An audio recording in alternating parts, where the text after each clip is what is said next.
डॉक्टरनी सरळ बोललं, हार्ट अटॅक नसेल पाहिजे. Welcome to day 1 of my weight loss journey, जिथं मी 7 दिवसाचे असे 7 आयडियाज देणार आहे.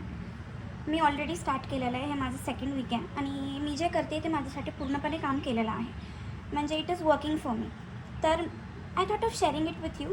मी तुमच्यासोबत शेअर करणार आहे माझी प्रत्येक एक मूव्ह, की मी माझ्या वेट लॉससाठी काय करत आहे. आता 1 हफ्ता झाला आहे आणि मी एका हफ्त्यामध्ये ऑलमोस्ट 3 ते 4 किलो वजन कमी केलं आहे. तर ते पॉसिबल ह्यामुळेच झालं की मी थोडीफार वॉकिंग केली आहे आणि माझं खाण्यावरती पूर्ण कंट्रोल होता. तर मला असं वाटतं की स्टार्टिंगच्या स्टेजमध्ये जेव्हा आपण वेट लॉस करतो तेव्हा आपलं वेट खूप लवकर कमी होतं. पण जसं जसं तुम्ही ते कंटिन्यू करता तेव्हा तुमचं रिझल्ट्स थोडे कमी यायला लागतात.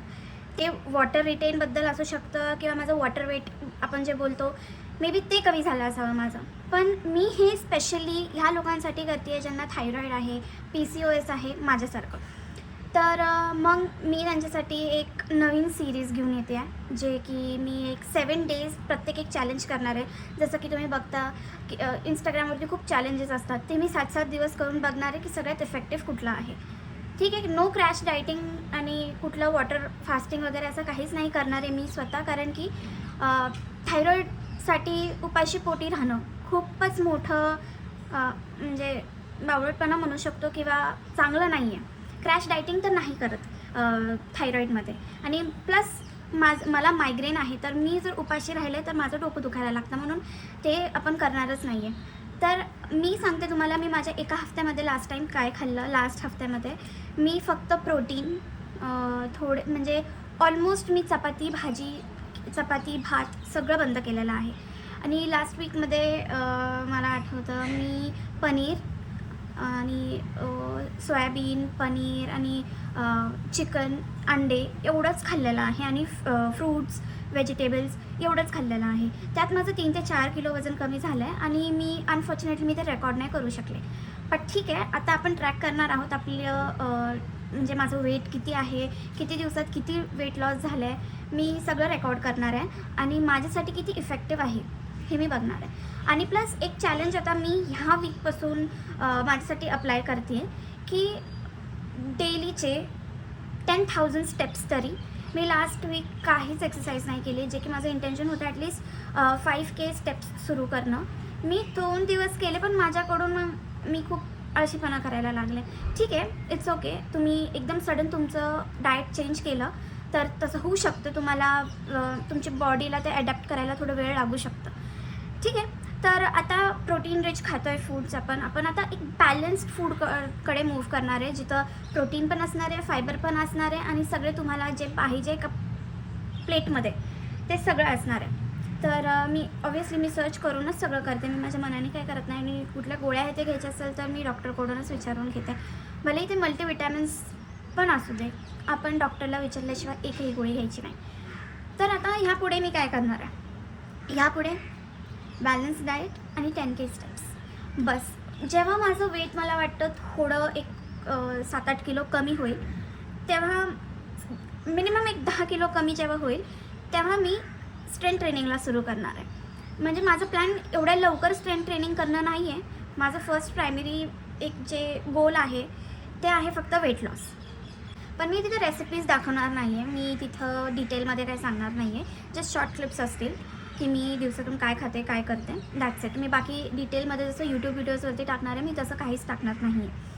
So do follow me on Instagram as well. जर तुम्हाला एवढा टाईम नसेल यूट्यूबवरती एवढा लाँग व्हिडिओ बघायचा, तर तुम्ही माझ्या इंस्टाग्रामवरचे रील्स बघूनसुद्धा तुम्ही म्हणजे बघू शकता की एक वेट लॉस प्रोग्रामसाठी, एक वेट लॉस साठी कुठलं डाएट घेणं किंवा काय घेणं, ते कोणासाठी आहे, काय ट्रिगर करतं ते खाल्ल्यानंतर, हे सगळे डिटेल्स मी यूट्यूब व्हिडिओवरती देणार आहे. पण जर तुम्हाला एक शॉर्टकटमध्ये हवा असेल तर तुम्ही माझे रील्स बघू शकता. आणि तुम्ही बघू शकता आता मला उठून एक 2 तास 1.5 तास झाले असतील, तरी माझ्या तोंडावरती स्वेलिंग भरपूर आहे. आणि हे फेस मी तुम्हाला संध्याकाळी पण दाखवेल की कसं स्वेल होतं. मी ही अंगठी काढून इथे घालते कारण की बोटं सुजलेले असतात, तोंड सुजलेलं असतं, ते ग्रॅज्युअली कमी होतं संध्याकाळच्या टायमिंगपर्यंत. म्हणून हे थायरॉईडच्या लोकांना काळजी घेणं खूप इम्पॉर्टंट आहे. जसं की माझ्यासारखं आता माझं लग्न झालं आहे लास्ट नोव्हेंबर. ठीक आहे. आता माझ्या लग्नाला 5 महिने झाले. त्या 5 महिन्यामधून मी जानेवारीमध्ये आमच्या दोघांचे फुल बॉडी चेकअप करून घेतलं. फुल बॉडी चेकअप केल्यानंतर आम्हाला कळलं की काय काय प्रॉब्लेम्स आहेत. स्पेशली माझं जे प्रॉब्लेम होतं ते थायरॉईड रिलेटेडच आहे आणि माझे पिरियड्स आजकाल खूप मिस व्हायला लागले. ते गेले 6 महिने झालं खूप पिरियड्स इरेग्युलर झाले आहेत आणि नीट फ्लो नाही होत आहे. तर मग मी चेक केलं, म्हणजे मी म्हटलं की ठीक आहे, आपण आता एक पुढच्या स्टेपमध्ये जातो आहे, एक पुढची स्टेप घेतो आहे, तर आपण एक रिस्पॉन्सिबली हे स्टेप घेणं खूप गरजेचं आहे. फक्त आपण बेबी प्लॅन करतो आहे म्हणून करणं किंवा आपल्याकडून होऊ शकतं म्हणून आपण करणं, दिस इज नॉट इट. आपण ते खूप रिस्पॉन्सिबिलिटी घ्यायला पाहिजे. कारण की इंडिया इज अ कंट्री की जिथं प्रोटीन रिच फूड खाणं हे कॉन्सेप्ट नाही आहे. पोट भरल्यासाठी खाल्लं जातं इथं फक्त. काय लोक आहेत, आता अवेअरनेसही आहे लोकांमध्ये की आपण काय खाल्लं पाहिजे काय नाही, पण eating chapati, eating rice always every day is not necessary. असं नाही की तुमचं पोट भरलं तरच तुम्हाला तुमच्या बॉडीला जे हवं आहे ते भेटतं. मी तुम्हाला एक सिरियस गोष्ट सांगते आहे आणि खरंच मी जेव्हापासून म्हणजे माझ्या डाएटमध्ये प्रोटीन ॲड केलं आहे तेव्हापासून मला नाही वाटत की मला कुठल्या गोष्टीची क्रेविंग होती. ठीक आहे, चटोरी आहे मी, म्हणजे मला पाणीपुरी चाट हे ते खायला आवडतं, पण मला असं अननेसेसरी क्रेविंग्स की चल ठीक आहे आता खाऊन घेऊ आपण, आता काम करायला काय नाही आहे, चल थोडं काहीतरी मंचिन करू, मला तसं अजिबातच नाही होतं. खूप पोट भरल्यासारखं वाटतं खूप वेळासाठी आणि म्हणजे असं अननेसेसरी क्रेविंग्स म्हणतो ना आपण की बाबा चल आपण आता कोकच पिऊन घेतलं, आईस्क्रीमच खाऊन घेतली, असं काय होत नाही माझ्याबद्दल. कारण की माझं डाएट तेवढं बॅलन्स्ड आहे आत्ता. कारण की बघायला गेलं तर मी हे जे आमचे फुल बॉडी चेकअप केलं ते खूप चांगलं काम केलं आणि मला असं वाटतं की प्रत्येक एक न्यूली मॅरिड कपलनी हे केलं पाहिजे. काही नेसेसरी टेस्ट्स असतात ते केल्या पाहिजे. कारण की तुम्हाला त्यानंतर वेळ भेटतो ते रिकवर करायला, त्यातून बरं व्हायला तुम्हाला वेळ भेटतो. म्हणून मला असं वाटतं की ते करून घेणं हार्म्स नथिंग. आपण बाहेर जातो तर हॉटेलमध्ये 2-2, 1,500 1,500 रुपये तसंच खर्च करून येतो. आजकाल इतके ऑफर्स चालले आहेत फुल बॉडी चेकअपवरती की तुम्ही बाय 1 गेट 1 करू शकता आणि हेल्थसाठी इन्व्हेस्टमेंट करणं it's not a big deal.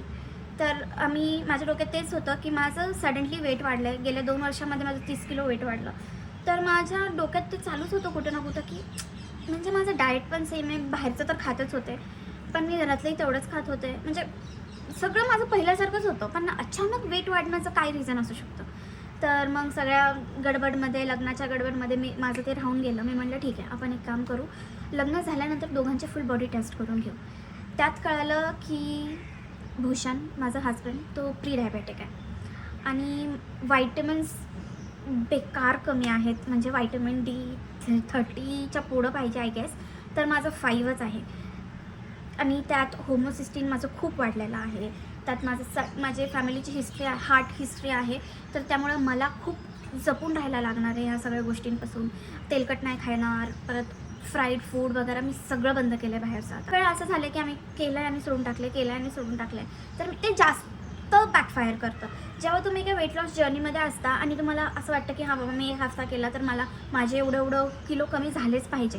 सगळ्यांची बॉडी डिफरंट आहे, सगळ्यांचं वेट त्यांच्या बॉडीनुसार कमी होणार आहे, पण ते रिझल्ट्स न भेटल्यामुळे, जास्त नॉलेज नसल्यामुळे मी ते क्विट करायचं आणि की बाबा काय नाही होते काय, ठीक आहे जाऊ दे बघू आपण नंतर.